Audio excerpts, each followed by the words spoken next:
The Los Angeles Chargers had defeated their divisional rivals in the Las Vegas Raiders 30-27 on Thursday Night Football. Before I give you my thoughts on this game, I'm going to shift it over to Mario. What are your thoughts on this game? Hey, look, man, I got to give you credit. Your prediction was kind of close too. You said 33. 30. I said I said they would win by 3 points, 34-31. I was wrong on that, but I wasn't wrong on how I said it was going to come down to the last possession. Yeah, look, man. How am I supposed to say? This was a good offensive game. I mean, I got to give credit to Justin Herbert. Justin Herbert played a great game. He didn't. I don't really think he got sacked a lot this game. I think he did a good Once. job getting away from pressure. He played it, but Justin Herbert. Let me tell you something, bro. He played a really good game, and like I said, I knew he was going to play a really good game because he's still in the running for a Rookie of the Year, and he's going to do everything he can to try to win it at this point, despite the Chargers being eliminated from the playoffs. But he had a really good game. He went 22 for 32, 314 yards, 2 TDs, and he had one fumble. But I mean, like I also said though that the Raiders were going to give him a little bit of trouble, not too much, because I think Justin Herbert is a better quarterback, not to not to let the Raiders like completely control his day. But the Raiders did have a little bit of success. Like on defense, they played fairly well. I think could they have done better? Absolutely. I was expecting a little more from Rod Marinelli's defense opposed to the defense that we've seen previously. But they didn't. Some guys on the Raiders defense really kind of stuck out. Like Raekwon McMillan, he had 5 tackles and one forced fumble. Then you get Trayvon Mullins. Trayvon Mullins, I've seen a lot of him in that game, and I see some good and I see some bad, but like stats are pretty good. I mean, he had 8 tackles, 1 tackle for loss, and 1 pass defended. Then you got Nick Kwiatkowski. I completely forgot about him and how good he was. Him and Carl Nassib, I think they both did great. I mean, Nick Kwiatkowski had 10 tackles. Carl Nassib had 5 tackles, 2 tackles for loss, and a pass defended. Um, then you got Darryl Worley. He had a pretty good game. 7 tackles, 1 pass defended. Then you got Kendall Vickers. He had a sack, and then Eric Harris had a tackle for loss. But the one thing I want to point to was I think the biggest game changer here. I think it was Justin Herbert again. Like I mean, don't get me wrong. Austin Eckler played decent. He had 13 rushes, 60 yards. That's 4.6 yards a carry. So he didn't play too bad, but the difference maker was definitely Justin Herbert. And I think Justin Herbert, what I've seen a lot in that game is I think he did a good job of running around his offensive lineman, getting away from pressure and throwing that football on the run. I think he did a great job with that, which is why it was so hard for the Raiders to get sacks on him because they didn't get a lot of sacks, the Raiders, Only this got one. game. Right. And they also said that Rod Marinelli's defense was also like more of a rushing defense, which kind of proves it with Eckler. Eckler had an okay game, a decent game, but I mean, like he didn't really stick out. Like, you know what I'm saying? Like, it's not like it was like 100-yard rushing game. I don't think Rod Marinelli was gonna let it go to that. But I really do think the difference maker in this game, as much as cliche as it is, and I wish I could say somebody else and give somebody like a surprise or like, whoa, this guy. It is like you think this guy is the player of the game. I can't give them no surprises because it is who we thought it was, Justin Herbert. Justin Herbert went into that game, performed very well, made some passes that were on the money, and he did what he needed to do on offense in order for his team to win. Yeah, man. By the way, sorry if you could hear my brother in the background. Yeah, man. I mean, both sides played a good game, like I said, and I predicted right at the bat Chargers were going to win by 3 points. I was kind of wrong about the score, but I also wasn't wrong about how it was going to come down to that final possession. That's what ended up happening. Justin Herbert went in, just barely got that touchdown. Um, I'm gonna be real with you. That the Raiders receiving core was not good at all. I mean, aside from Darren Waller, of course, because he's Darren Waller, he's a very underrated tight end. But everything else, no, aside from Darren Waller, no one else on the receiving core showed up. No one. Darren Waller was the only one on that receiving core that had a touchdown. I feel like that cost the Raiders something. I mean, everything else played spectacular. Everything else played fine. I wouldn't say spectacularly, but it did its job. Like you said, the defense did good. Um, it just wasn't enough to beat the Chargers in that last possession. In my opinion, I think the let me go on the NFL because I remember writing down these stats, and I was looking to see if there was any other receivers that played well, and just Darren Waller was the only one. But before I do, I just want to talk about the Chargers. I mean, that was a good game. I mean, they don't really need to win or lose at this point. They're out of the playoffs, but like you said, Justin Herbert's still in the race for that Rookie of the Year, and he's going to continue playing for as long as he's in that race. The defense. Let me go over the defense real quick. Since you did the Raiders defense. Let me start with Chris Harris. He had 5 tackles and interception for 51 yards. Correct me if I'm wrong, Mario, but I'm pretty sure that got returned for a touchdown. I could be wrong. I don't think Chris it Harris was. on the Chargers, it did Yeah, not. that did not. All right, so he went 51 yards for that interception. He had a pass defended, which is a good game. That's pretty solid. Isaac Rochelle had 5 tackles and a pass defended. I probably butchered that name, but whatever. Michael Davis had a tackle for loss and a pass defended. Kenneth Murray had 8 tackles and a tackle for loss. He's having himself a night right there. Nick Vigil also had himself a night. 9 tackles, a sack, and a tackle for loss, which is really, really good. Ushina now Sue. I butchered that name badly, I think. Dustin Jones and Jerry Tillery all had a tackle for loss. So the defense, aside from a few players, it did its job. It's not the numbers aren't really the numbers really aren't like flashy or anything. But they did their job. They did what they needed to do to win that game, and they did. Same thing with the offense. Like you already named Justin Herbert and Austin Eckler, so I won't go over them. Um, excuse me. Karen Balaj had 3 rushes, 11 yards, and a touchdown. Hunter Henry had a touchdown, with 5 receptions, 65 yards, and Tyron Johnson had 3 receptions, 61 yards, and a touchdown. So the offense really wasn't all that flashy either, but they did their job to get that win.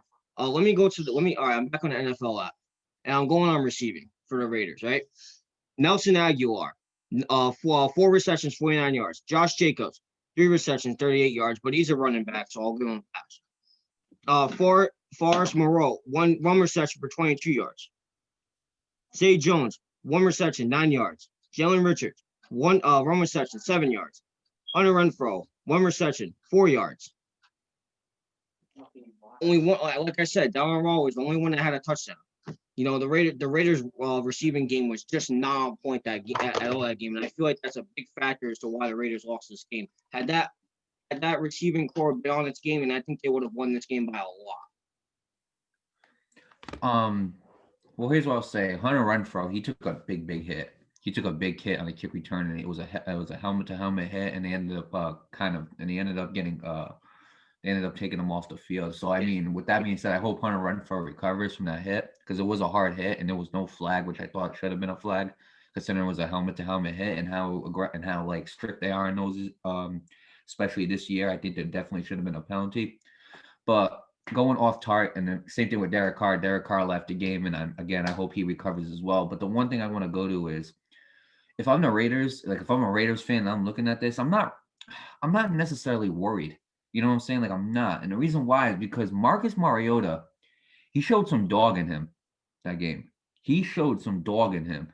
I mean, 17 for 28, 226 yards, a TD interception. I want to say this right here.